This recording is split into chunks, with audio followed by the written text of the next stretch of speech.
Donc on peut définir des tableaux. Alors avant de passer au tableau, on va commencer déjà par définir ce qu'on appelle des vecteurs. En fait, c'est des tableaux lignes ou des tableaux colonnes. Alors comment est-ce qu'on définit ça? Par exemple, je vais appeler ça x. Il faut ouvrir des crochets comme ça. Et vous allez pouvoir mettre plusieurs valeurs. 2,2 et puis imaginons moins 6. Ok. Quand j'ai fait ça, en fait, voilà. Pour lui, c'est un vecteur, ce qu'on appelle un vecteur ligne. C'est-à-dire que les valeurs sont rangées sur une ligne. Et vous les voyez apparaître ici aussi. Donc je peux bien sûr en rajouter d'autres, hein, c'est pas un problème.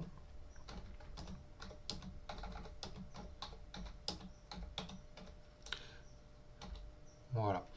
Alors vous voyez ici au passage, donc 1, 2, 3, 4, 5, 6, 7, 8, voilà. Il n'affiche pas les 8 valeurs ici, parce que ça fait trop pour afficher. Vous pouvez toujours y accéder en fait, en double-cliquant sur la variable. Donc si je double-clique, voilà, il va vous ouvrir un truc qui ressemble un peu à du Excel, où il vous affiche toutes les valeurs, les 8 valeurs, hein, de ma variable x. D'accord. Voilà, je vais fermer. Donc voilà, ça c'est ce qu'on appelle un vecteur ou un tableau avec une ligne et 8 valeurs, donc 8 colonnes en l'occurrence. On peut appeler les valeurs qui sont à l'intérieur de ce tableau. Par exemple, si je veux utiliser la troisième valeur, je vais appeler ça comme ça. Je vais taper x3. Et en l'occurrence, c'est moins 1. Ok. Alors, ce qui est important ici, et ça c'est des erreurs extrêmement classiques, donc il faut faire vraiment attention à ça, c'est que on ne peut pas appeler autre chose que un nombre entier, déjà. C'est-à-dire quand je ne peux pas appeler le nombre, la case, parce que ça correspond à des cases, hein, d'accord? Je ne peux pas lui demander de m'afficher la case 0,2, il ne connaît pas, d'accord? Je ne peux pas non plus lui demander d'afficher la case moins 4, parce qu'elle n'existe pas, et ainsi de suite. Et par exemple, ici en l'occurrence, il a 8 cases, donc si je lui demande la case 10, il ne la connaît pas non plus. Par contre, toutes les autres, la case 8 par exemple, il la connaît. Donc ça, c'est des erreurs extrêmement classiques. Attention, quand vous appelez comme ça des cases, en quelque sorte, ça doit être un entier positif, strictement positif, et qui, bien sûr, ne dépasse pas la taille de d'ici du vecteur ou du tableau.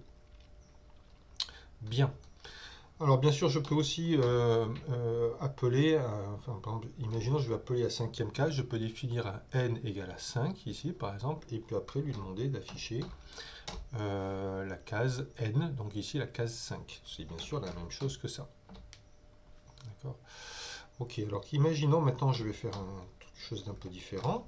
Je vais vouloir utiliser la case 2 et la case 4 par exemple, et je vais lui demander de multiplier ces deux cases entre elles. Donc je peux faire ça comme ça. Voilà, donc ça c'est la manipulation assez classique de données, hein, d'accord.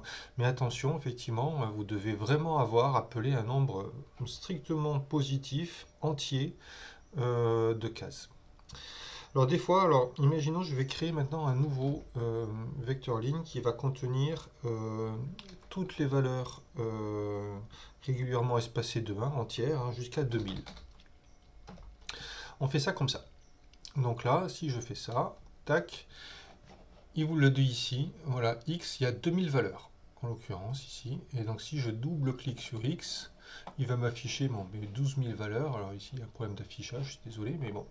Parce que c'est un problème de rafraîchissement, bon, on va oublier. En fait, normalement, en principe, il vous affiche 2000 valeurs. Et donc je peux bien sûr lui demander la valeur 700, ça sera 700 en l'occurrence ici, parce que ça correspond exactement au nombre de cases. Ok, donc imaginons que par la suite, je veuille travailler avec l'avant-dernière case. D'accord. Donc l'avant-dernière case, ici, c'est la case 1999. Ok. Mais je peux aussi lui demander de partir de la fin. Donc la fin, c'est end. Donc si je lui demande x de end, ça va être 2000. Et si je demande x de end moins 1, ça va être 1999. Donc vous pouvez aussi, comme ça, appeler directement depuis la fin. Donc à partir de vecteurs comme ça, avec des valeurs dedans, on peut bien sûr les utiliser directement dans des fonctions. Donc imaginons que je veuille définir la fonction x plus x fois 6, c'est vraiment très bête, hein, x fois 6 plus 2, disons, voilà, un polynôme. Donc x fois 6 plus 2 pour des valeurs de x qui vont aller régulièrement de 0 à 10 par pas de 1 d'abord. Donc imaginons que je veuille juste faire ça, donc de 0 à 10 par pas de 1, c'est ça. Donc je le précise ici, x va de 0 à 10 par pas de 1. Très bien. Et maintenant je vais définir en y, donc 6 fois x plus 2. Très bien. Je peux, dans ces cas-là, avoir directement ici accès aux valeurs. Je peux aussi lui demander d'afficher toutes les valeurs de x et toutes les valeurs de y directement. Bon, rien d'incroyable ici. Je peux aussi lui demander directement, par exemple, de me donner le cosinus de x si x est en degrés. Dans ces cas, je vais appeler ça z ici, cosinus de 10, voilà, comme ça. Et en fait, là, dans l'argument, je lui envoie, hein, entre parenthèses, pas juste une valeur, mais toutes les valeurs d'un coup. Et en fait, il me calcule toutes les valeurs d'un coup. Il a les 11 valeurs, et si je veux lui afficher, voilà, on commence à 1 et on va décroître petit à petit. D'accord ? Donc voilà, ça c'est vraiment, il vaut mieux faire ça qu'on verra avec des boucles, hein, que de lui faire calculer élément par élément toutes les valeurs de cosinus. On peut directement insérer comme ça tout un ensemble de valeurs.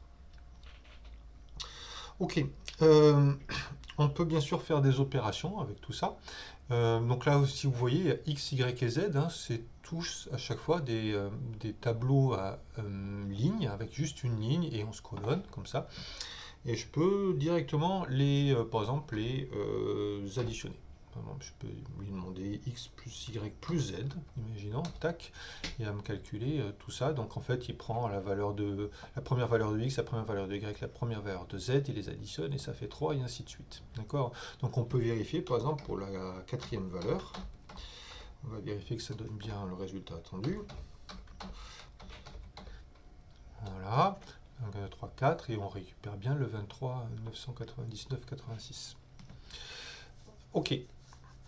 On peut aussi faire des multiplications. Alors les multiplications, c'est un tout petit peu particulier. Donc imaginons, je reviens juste à x fois plus y. Si je fais un fois, il va avoir un problème ici. Alors je vais expliquer pourquoi. Et la raison, c'est que en fait, quand on lui envoie, pour lui c'est un tableau. X, y, ce sont des tableaux. Et quand on fait un fois, c'est une multiplication matricielle. Alors c'est des choses que si vous n'avez pas déjà vues, vous verrez par la suite, hein, au deuxième semestre. Mais là, ça ne va pas parce qu'il ne peut pas effectuer le produit matriciel de deux matrices qui ne sont pas compatibles pour le produit matriciel. Et c'est le cas ici. Donc on veut juste faire une multiplication terme à terme. En fait, il faut lui préciser, c'est pas l'opération fois, c'est l'opération point fois. C'est une petite subtilité en MATLAB, il faut bien avoir ça en tête. De toute façon, chaque fois que vous allez vous tromper, il vous mettra exactement le même message, hein, que les dimensions, là, ça ne va pas. Donc si je fais ça, tac, là par contre ça marche bien. Et par exemple, si je veux vérifier que c'est bien ça, je fais y4 fois x4 fois y4, et c'est bien la valeur 60. D'accord ? Bon, voilà. Donc attention, hein, voilà, c'est un point fois. Ça va être la même chose pour la division. Si je veux par exemple prendre y et le diviser par z, je dois lui faire aussi un point divisé. Et là, ça va fonctionner. Bien. Donc imaginons maintenant, je continue mes petits exemples. Je vais définir W et je vais commencer à 1. Je vais faire des pas. Alors je vais changer l'incrément ici. Je vais faire des pas de 0,5 et je vais aller jusqu'à 8 par exemple. Donc là effectivement ça va de commencer. Donc W va de 1 à 8 par pas de 0,5. Ok, vous voyez que W il a 15 valeurs. Imaginons maintenant que je lui demande X plus W. il n'aime pas parce que en fait ici quand je fais une addition ou tout calcul en fait qui implique comme ça deux tableaux, il faut que les deux tableaux aient exactement la même taille. Or, vous voyez que x a 11 valeurs et w a 15 valeurs. Vous n'avez pas le droit de le faire. Donc ça, à chaque fois, lisez bien les messages d'erreur, parce que c'est des erreurs assez classiques, hein, d'accord. Et ça va vous mettre la puce à l'oreille. D'accord. Donc imaginons qu'en fait, c'était vraiment W que vous voulez utiliser, mais en fait, vous voulez ignorer les 4 dernières valeurs. Dans ce cas-là, vous pouvez faire ça de cette manière-là. Vous pouvez dire, ben, au lieu de prendre mes 15 valeurs, je prends juste mes 11 premières valeurs. Dans ce cas-là, en fait, il va sélectionner en faisant ça juste les valeurs de 1 à 11. Il va pouvoir effectuer le calcul. Imaginons que maintenant, c'était les 11 dernières valeurs que vous vouliez. Donc, en fait, ça reviendrait à commencer à 5 et aller jusqu'à 15. Voilà. On peut aussi rentrer ça de cette manière-là. On peut aussi lui dire, va jusqu'à... Alors, en fait, il faut faire ça. Si je commence depuis la fin et prends jusqu'à la valeur finale moins 10, d'accord. J'espère que vous comprenez. Hein. Et donc voilà, ça revient exactement au même. C'est seulement, voilà, ça permet de s'affranchir, de garder en mémoire qu'il y a 15 valeurs pour W, même si c'est affiché. Et même, bien sûr, vous pouvez bien sûr après faire exactement les mêmes opérations que d'habitude avec des fois et avec des divisions. Et ainsi de suite.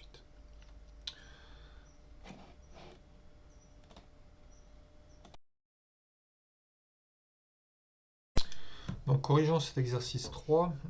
Donc je vais d'abord définir toutes les valeurs de 0 à 1000 par pas de 0,01. Donc je fais ça comme ça. N'oubliez pas, si vous ne mettez pas un point virgule, c'est pas grave, hein, mais ça va juste vous afficher toutes les valeurs. Donc là, ça affiche rien. Alors imaginez que j'oublie le point virgule. Voilà ce que ça donne. Hein. Bon, c'est pas très joli. Voilà, donc je vais effacer ça. Et je reviens. Voilà. Donc ça c'était bien défini de toute façon. Ok, et maintenant je vais définir, je vais ranger ça dans plusieurs choses. Donc je vais déjà faire un cosinus de 2, donc fois pi fois x divisé par 4. Ok, je mets bien point virgule sinon ça m'affiche toutes mes valeurs. Ok, après j'appelais ça z, exponentielle de moins x divisé par 250. Voilà, et puis après le produit des deux. Donc c'est y point fois z. Si vous mettez à nouveau, si vous oubliez le point, ça va vous donner ça. Il y a un problème parce qu'il croit qu'il fait le produit de deux matrices qui sont en fait de taille pas compatible. Ça va pas, c'est un point fois. Voilà. Alors on va anticiper un peu les histoires d'affichage parce qu'une des fonctionnalités de MATLAB au passage, hein, c'est de faire des graphes, donc qui sont vraiment très faciles à utiliser. Je vais juste vous montrer pour la première fois comment faire un graphe, parce que là on a quand même une fonction qu'on a envie d'afficher. Donc c'est avec la fonction plot, pour faire un plot, d'accord. Et on doit lui rentrer x, donc les valeurs qu'on rentre en abscisse et les valeurs qu'on entre en ordonnée. Donc imaginons que je veux afficher w fonction de x, donc je rentre d'abord l'abscisse x et après je rentre l'ordonnée. Voilà, ça fait x comme ça w et ça va faire donc ma fenêtre graphique que voici. Je peux l'agrandir et en fait ça fait comme des oscillations qui sont lentement amorties. Hein. Imaginons que je zoome un petit peu. Je reparlerai après des fenêtres graphiques, hein, des fonctionnalités graphiques, mais voilà. On voit des oscillations qui sont amorties parce qu'on a ici effectivement une fonction harmonique, un cosinus, qu'on multiplie par une exponentielle ici décroissante, donc ça correspond à un amortissement d'oscillateur. Bon, enfin voilà, c'est des choses que vous verrez en physique.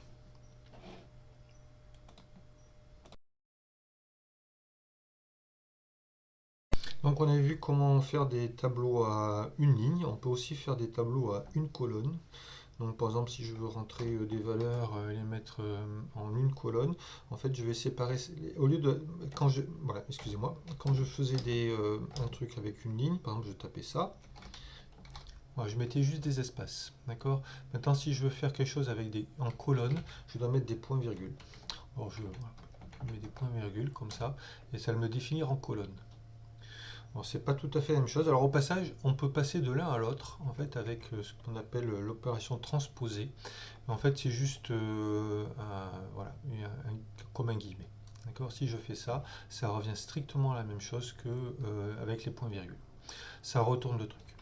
Donc imaginons je fais ça, voilà, et après que je définis y est égal à x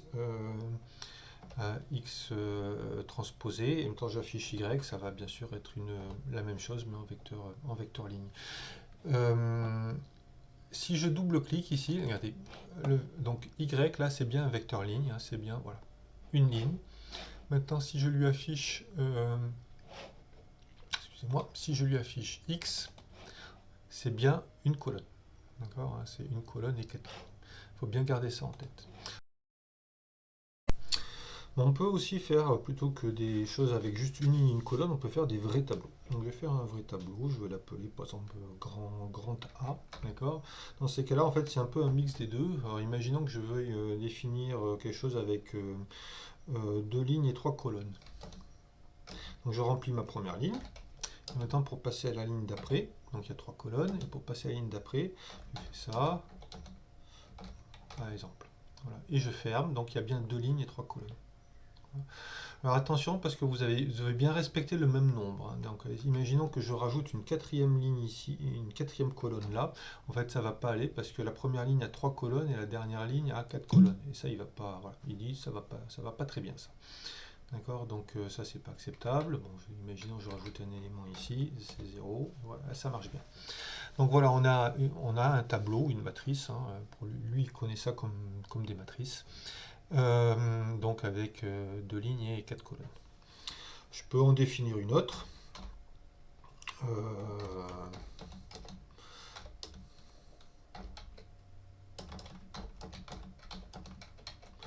Voilà. Et comme elles ont la même taille, vous voyez ici, alors, on ne le voit pas parce que en fait, A il affiche toutes les valeurs. Bon, en fait, là, c'est du 4 par 4. Alors, au passage, tant que j'y suis, je veux quand même vous initier à l'instruction WOOS. En fait, ça dit, ça va vous redonner en fait de l'information à l'information du workspace ici, de l'espace de travail, mais en détaillant un petit peu plus. Donc, ça vous dit que c'est des doubles. En fait, c'est la classe de. Enfin, bon, voilà, c'est des entiers, enfin, excusez-moi, des décimaux double précision, et ça vous donne la taille. Donc, ça vous dit 2 lignes et 4 colonnes. Effectivement, ici, excusez-moi, donc là, A et B, hein, il y a 2 lignes et 4 colonnes, mais ça vous redonne ce détail-là. D'accord? Ça vous donne effectivement la taille, exactement. Et donc maintenant, j'ai bien sûr le droit de définir quelque chose qui est par exemple la somme des deux. Pas de problème. Et c'est à nouveau 2 lignes et 4 colonnes.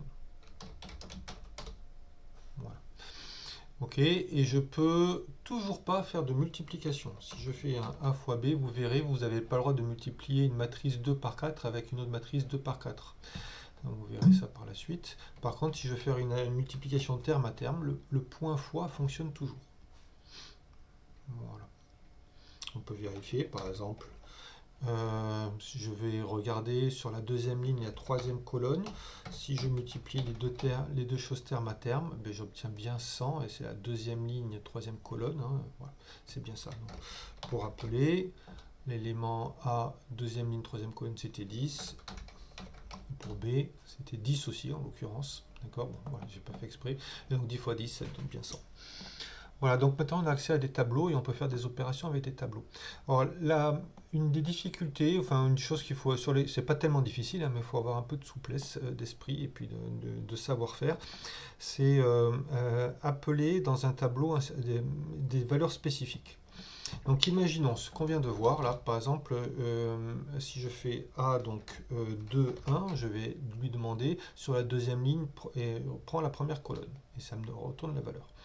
Je peux lui demander aussi A, deuxième ligne, et puis d'aller regarder la dernière colonne, ou l'avant-dernière colonne.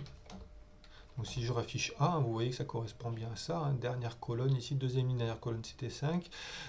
Deuxième ligne, avant-dernière colonne, c'était 10. Ok, donc ça généralise ce qu'on a déjà vu, hein, pour les vecteurs. Je peux lui demander aussi d'afficher plusieurs valeurs. Par exemple, imaginons, je veux lui demander d'afficher la première colonne complète. Donc là, je lui dis, affiche-moi les lignes 1 à 2, colonne 1. Donc ça va être 2 moins 6. D'accord. Je peux lui demander la même chose sur la colonne 3, par exemple. Ou alors, à l'inverse, je peux lui demander affiche-moi dans la première ligne, affiche-moi les colonnes 2 à la dernière. Donc ça va normalement m'afficher 7, 10, 5 en ligne.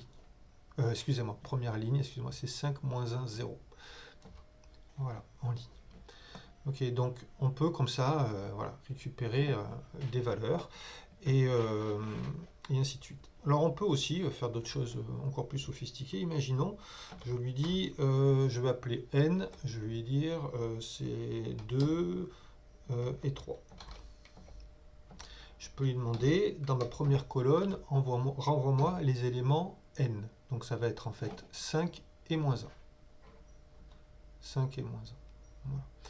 Alors je peux aussi lui demander de me rappeler 2 fois l'élément 2. Si je fais ça, il m'a renvoyé 2 fois l'élément 2. J'espère que vous comprenez. Hein, donc en fait, il prend la deuxième valeur, la deuxième colonne, troisième colonne de la première ligne. Donc en fait, il va retourner toutes ces valeurs-là. Donc il va répéter 2 fois la valeur 5. Et bien sûr, vous pouvez lui demander, par exemple, de renvoyer la première valeur après. Donc ça va faire 5, 5, moins 1, 2. Voilà. Si je veux lui demander toute la première ligne, au lieu de lui dire d'aller de... Je peux, alors, c'est alternativement, je peux lui dire va du début, 1 jusqu'à la fin. Voilà. Ou alors je peux aussi ne pas lui préciser et juste lui mettre un 2 points. Ça revient exactement à la même chose. D'accord. Donc si je fais la même chose pour la ligne 2, il va m'afficher la ligne 2. Voilà, je rappelle ce qu'est la ligne A. D'accord, voilà. Et maintenant je peux faire la même chose avec en colonne. Hein. Par exemple, je peux lui dire affiche-moi tous les éléments de la troisième colonne. Donc ça va être moins un 10. Et après, je peux faire bien sûr des calculs avec.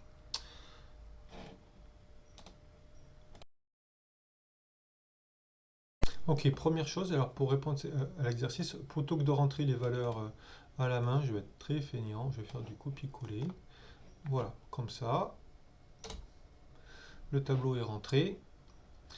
Donc on peut essayer de deviner à l'avance ce que ça va donner. Donc x2, 1, donc c'est la deuxième ligne. Première colonne, ça va être 3. Vérifions. C'est 3. Après 2 de 1 de moins 1, donc c'est la deuxième ligne et c'est l'avant-dernier élément, ça va être 1. Bien.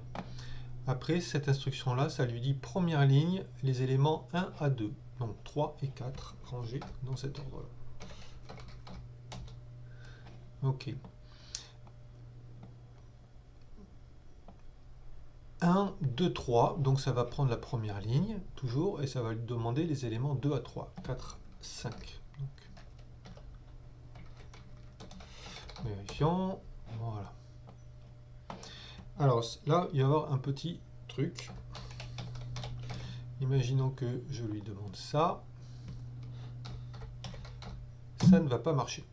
Parce qu'en fait, alors c'était fait exprès, ça ne marche pas parce que quand vous utilisez end, en fait, ça doit être directement à l'intérieur comme ça d'un tableau parce qu'il ne sait pas, sinon, c'est pas une fin absolue, c'est la fin d'un tableau, spécifique au tableau. Par contre, si je tape la même chose mais directement dans, excusez-moi, dans le tableau, là, il va comprendre parce que le end, ça correspond bien à la fin de la ligne. Donc, excusez-moi, de la colonne. Donc en fait, là, il affiche toutes les lignes, voilà, de la deuxième colonne. Ok. Après, on vous demande x3. Alors, je vais le taper et après, on va essayer d'anticiper ce que ça donne. Donc là, en fait, on lui demande troisième ligne, boudou, boudou, boudou, puis on lui demande 2, 2, 1, 2. Donc ça doit afficher 1, 1, 7, 1. Ok, après cette instruction, je vais la copier directement. En fait, ça va prendre une sous-partie du tableau. Donc ça va prendre les éléments 1 à 2, donc là, les deux premières lignes et les trois premières colonnes. Donc ça va afficher 3, 4, 5, 3, moins 1, 1. Voilà. x2, ça doit lui afficher toute la deuxième colonne, 4, moins 1, 1. Voilà. Après, donc je vais afficher ici ce qui est x pour pouvoir suivre. Après, ici, 2, 3 à 4, 6. Donc en fait, ça va prendre à nouveau un sous-morceau. Donc ça va prendre deuxième ligne, troisième ligne et les éléments 4 à 6. Alors vous voyez qu'il y a un problème parce que l'élément 6, ici, la sixième colonne, il ne la connaît pas. Donc il va faire une erreur. Alors excusez-moi, oui, c'était un virgule ici. Il va y avoir une erreur parce qu'il ne connaît pas l'élément 6. Donc par exemple, si il ne connaît pas l'élément 6, hein, parce qu'il n'a que 5 colonnes. Si je demande d'aller jusqu'à la colonne 5, là ça va fonctionner. Il va juste isoler deuxième et troisième ligne et quatrième et cinquième colonne. Après, si je rentre cette instruction-là,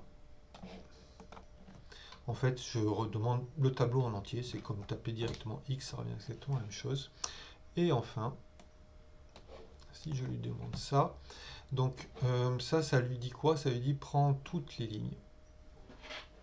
Tac, tac, et prends la troisième colonne, puis la première colonne. Donc il va me retourner 5, 1, 2, puis 3, 3, 7. Voilà.